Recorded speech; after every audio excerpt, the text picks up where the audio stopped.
Let's move on to the first category, the physical benefits. What exactly are the physical benefits of fasting?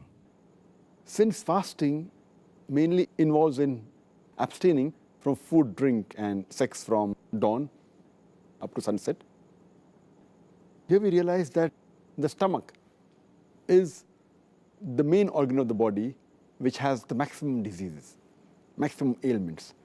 That's why beloved Prophet Muhammad said. It's mentioned in Ibn Majah, volume number 4, hadith number 3349. Our beloved Prophet said that there is nothing better that a son of Adam can fill in the container with more evils than the stomach. It is sufficient for a man to be on his feet with a few morsels. But if he has to eat more, he can divide the stomach into 3 parts. 1/3 for the food, 1/3 for the drink, and 1/3 for his breath, or 1/3 for the air. So what we realize that the maximum diseases originate in the stomach because it's house for bacteria. And the food that we eat, it enters the stomach.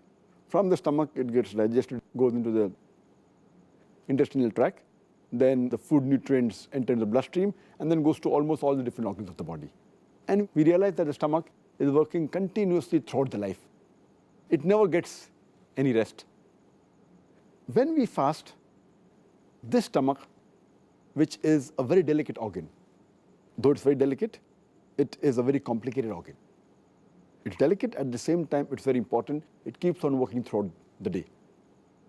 This organ, while we fast, when no food enters for several hours, it gets rest. And the toxins that are there in the body, they are removed, they are purged out. So fasting is a very good way that physically it's beneficial for the body. It removes all the toxins and it helps in various diseases.